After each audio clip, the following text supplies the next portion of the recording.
Bismillahirrahmanirrahim. Assalamualaikum warahmatullahi wabarakatuh. Perkenalkan, nama saya Dafa Muhammad Arkan, mahasiswa dari Institut Agama Islam Tazkiyah, Angkatan ke-23.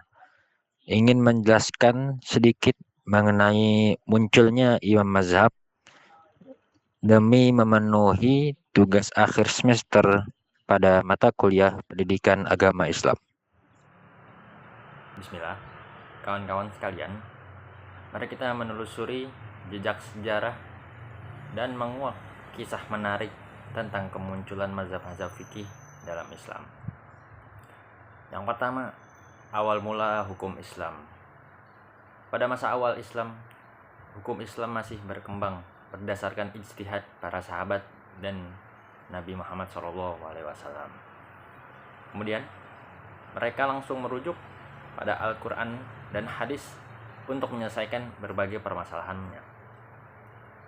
Yang kedua, perkembangan hukum Islam. Seiring dengan perkembangan Islam dan bertambahnya kompleksitas masalah, para ulama mulai menyusun metodologi ijtihad yang sistematis. Yang hal ini dilakukan untuk memahami hukum Islam secara lebih mendalam dan menjawab isu-isu baru yang muncul.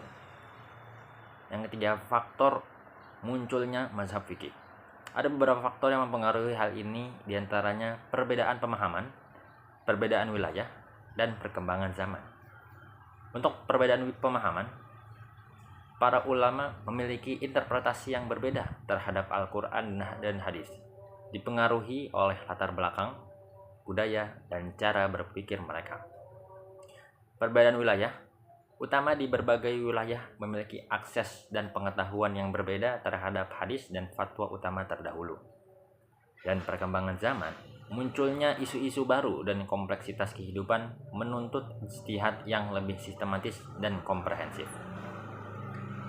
Ada beberapa mazhab-mazhab utama dalam Islam, ada 4 utamanya. Yang pertama ada mazhab Hanafi, yang kedua mazhab Maliki, yang ketiga mazhab Syafi'i, dan kemudian mazhab Hanbali yang terakhir. Mazhab Hanafi dikenal dengan pemikirannya yang rasional dan metodologi ijtihad yang luas, yang kemudian banyak dianut di negara-negara Timur Tengah seperti Turki dan Asia Tengah. Mazhab Maliki berpegang teguh pada tradisi Madinah dan ilmu hadis yang mendalam. Banyak dianut di Afrika Utara dan sebagian wilayah Arab. Mazhab Syafi'i mengkombinasikan rasionalitas dan tradisi, sistem usul fikih yang komprehensif yang banyak dianut di Indonesia, Malaysia, Mesir, dan Somalia. Mazhab Hambali, ketelitian dalam meriwayatkan hadis dan kehati-hatian dalam ijtihad, banyak dianut di Saudi Arabia dan negara-negara Teluk Persia. Yang kelima, dampak munculnya mazhab. Ada dampak, tentunya dengan munculnya mazhab akan ada muncul dampak positif dan negatif.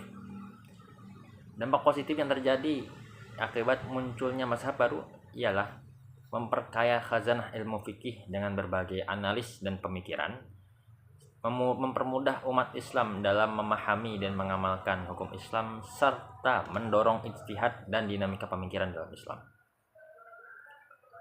Ada pula dampak negatif, yaitu terdapat potensi perpecahan dan perbedaan pendapat, fanatisme berlebihan terhadap mazhab tertentu, dan dapat memungkinkan mengabaikan prinsip ijtihad dan ijtihad kolektif.